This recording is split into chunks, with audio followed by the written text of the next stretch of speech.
YouTube. Mongo Man here, back in Mongo's garage. Tuesday evening, I believe it is March the 30th tonight.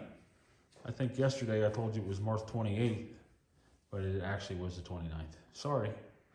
Anyway, what we got done tonight was some more needle scaling. Only spent about 45 minutes on it tonight. So if you remember, I believe I had the frame done to about here.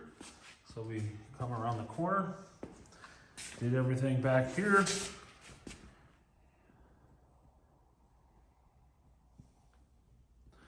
On the inside. So this is what it all looks like after it's been needle scaled. I specifically left one section of this undone so you can see what it looked like before it gets needle scaled. That's essentially not been touched with the scaler. That's how it starts, looking like that. And this is what it'll look like when it's done. So you can see it gets all the heavy flaking off, it gets all the debris off of the frame. So now, like I was saying last night, whenever we sandblast it, we won't use as much media during that process, and it'll come really clean and it'll look really good. So, yep, that's what we got done tonight. Again, not much, but we need to get to bed. We got a big road trip coming up tomorrow. So, I don't even know that I'm gonna have enough for a video this evening, but I'll go ahead and put one together anyway, even though it'll be nice and short. We could get that posted. All right, guys. That's it for this evening. Thanks for watching. Like, comment, subscribe. Keep it going. I'm gonna try and keep these daily videos going for you. That way we keep interest. We keep the fans who like it around. All right, guys. Mongo Man out. Bye.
F250 extended cab 8-foot bed.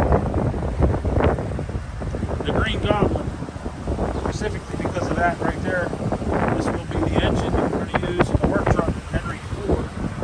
This truck isn't all that bad, but it's not all that good either. It's got the typical Michigan rust. This is what happens when a Ford tries to impersonate a square body Chevy. Yeah, well, what are you going to do, right? Extended cab 8-foot bed, like we said.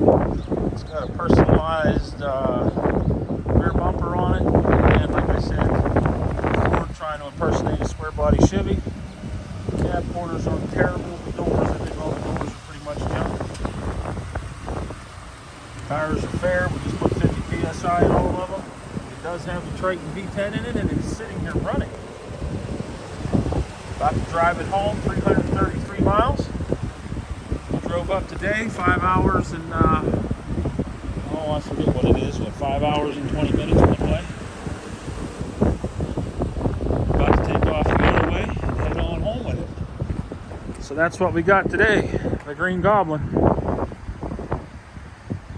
Do a little more intensive video once we get home, but we're still here in Michigan, about 6 miles away from the guy's house that we bought it from. All right, guys. Hey, what's going on, YouTube?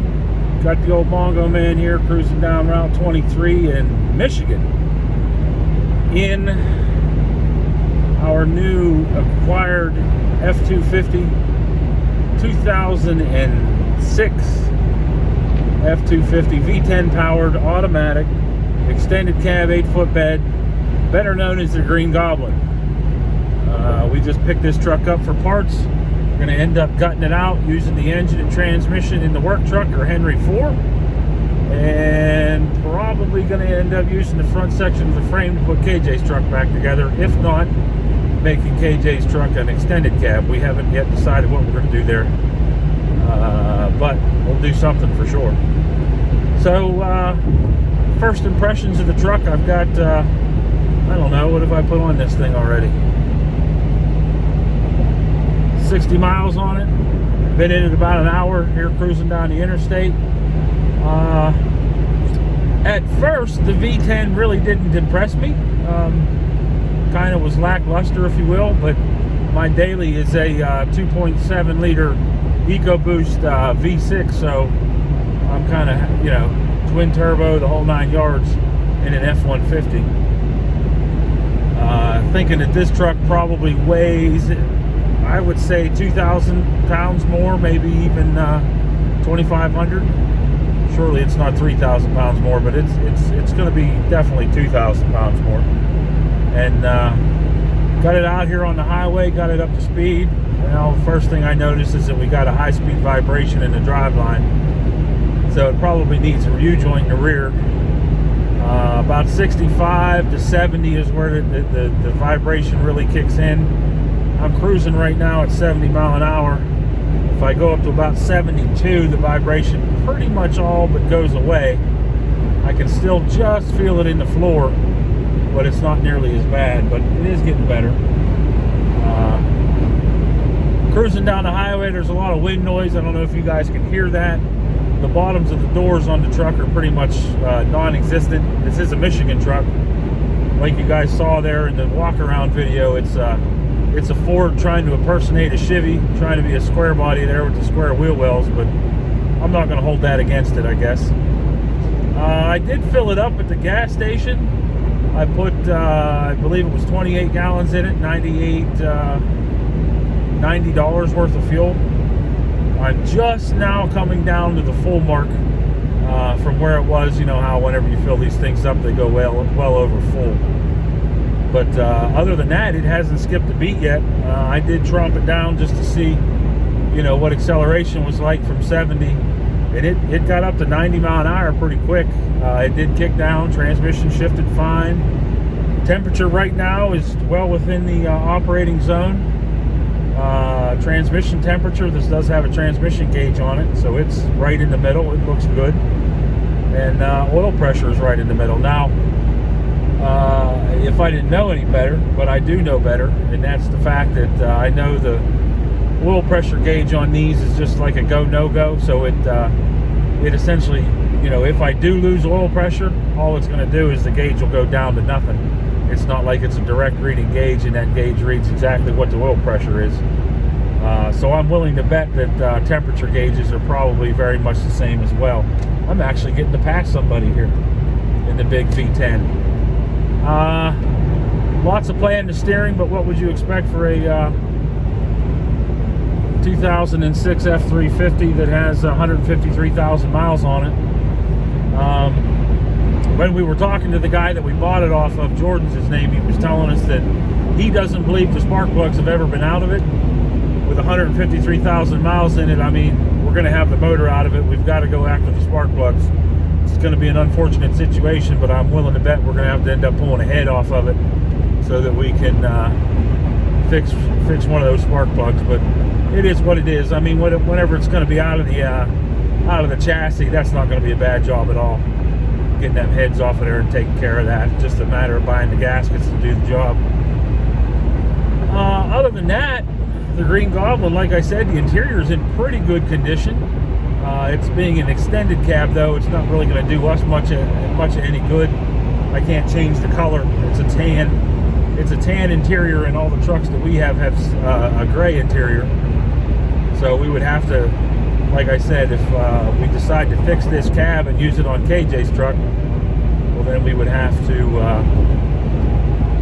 you know, use this interior. But other than that, I'm sure there's parts of the dash we'll end up using. This has the integrated trailer brake control in it, so I'm sure that's something that we'll probably integrate into one of the two other trucks. But for the most part right now, I'm thinking that this is going to be a total gut, to where we'll end up using pieces and parts off of it to put back both Henry 3 and Henry 4. That way we'll end up with 2 trucks out of it. The guy was asking I believe it was $4,400 for this. KJ had got him down to 37. And then from that point in the negotiation there, after we were looking at it, checking it all out, we ended up getting it for 36.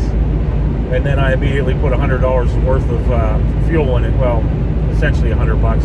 I'm sure by the time we add up KJ's fuel bill, it'll be $100. Well, more than $100. He was at a half a tank, and we had filled up there at some point. But so yeah, just cruising down the road here.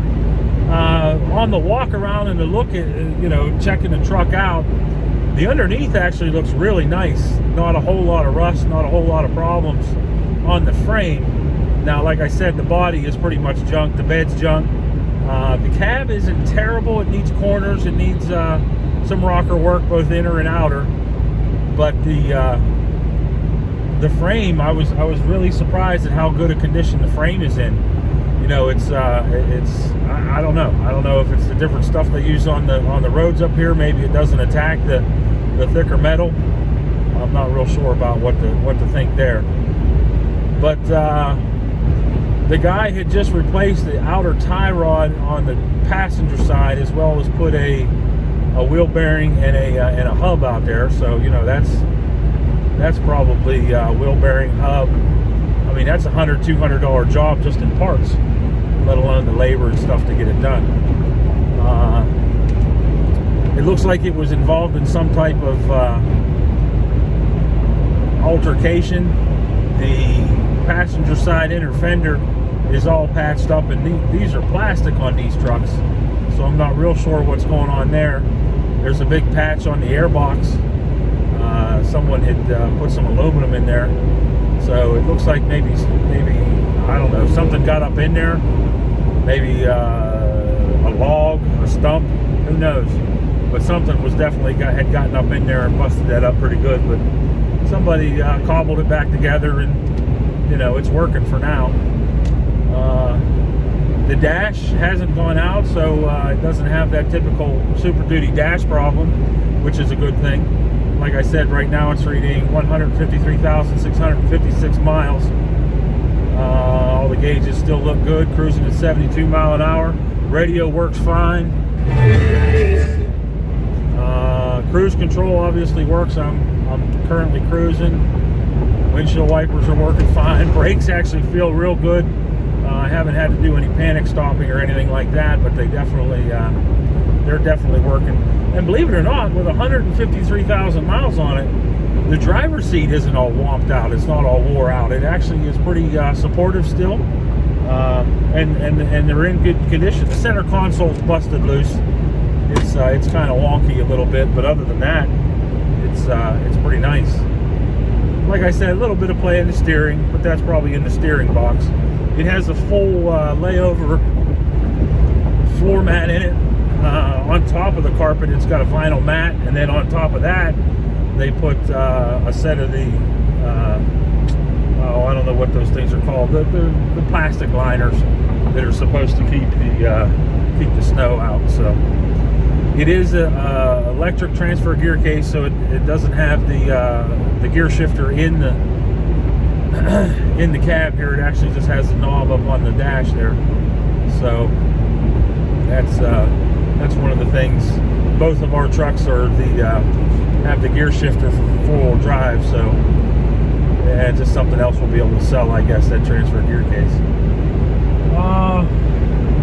Other than that, like I said, just cruising down the road here. It's not going too bad. 72 mile an hour. I'm just getting ready to touch the F. Like I said, on that fuel gauge, we're betting it gets about 10 miles a gallon, even unloaded, like we currently are. I do have the air conditioner on to keep it pretty cool in here. It's not a bad day, nice and sunshiny. We're going to be driving into some rain here as we get back into Pennsylvania and out of Michigan into Ohio. We drove out of it this morning just about Cleveland. I expect we'll probably drive into it just about as soon as we get home. But yeah, so I just wanted to let you know what was going on there. what we've got happening today here on the road trip, and what kind of shape old Green Goblin is in. So other than that, I guess we'll catch you guys once we get home. Put a video together and get her put up today. Thanks, guys. Take care. What is up, YouTube? We have made it home. The Green Goblin now resides at Mongo's garage. It did pretty well for what it is and what it was. 2006 F250 XLT, extended cab 8-foot bed, V10, 6.8 liter automatic. 4-wheel drive, posi rear end. Just brought it home 337 miles. 11 miles to the gallon. Didn't miss a beat. I think it needs a pinion seal. It needs a carrier bearing. Probably the whole rear dry shaft needs to be rebuilt. It needs the Chevy square body delete kit put on it so that we can get rid of the square fender wells. It of course needs a bunch of work on the body, like we were talking about before. Cab corners are junk, both doors are junk. Bed, post, rear bumper, homemade. Not real sure what that noise was, but whatever. Yeah, this bumper is special. I'm not even sure. I think it's welded to the hitch. Is it welded to the hitch? That's affirmative. Welded to the hitch. I guess it takes all kinds of people. Deplorable, noun, hardworking, tax-paying, patriotic American. Trump and Pence. Keep America great 2020. Seafoam, that's my favorite. I like that one. U.S. Army, Long Range Surveillance. Company F, 425th Infantry. And support our police officers. Amen, brother. Come around this side.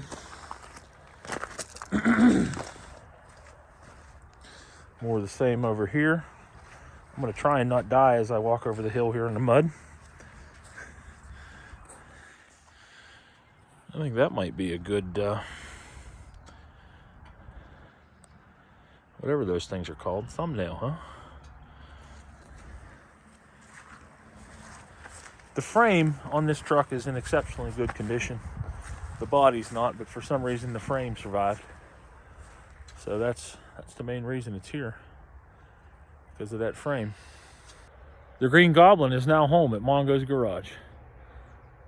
Now it's time to decide what we're going to do with it.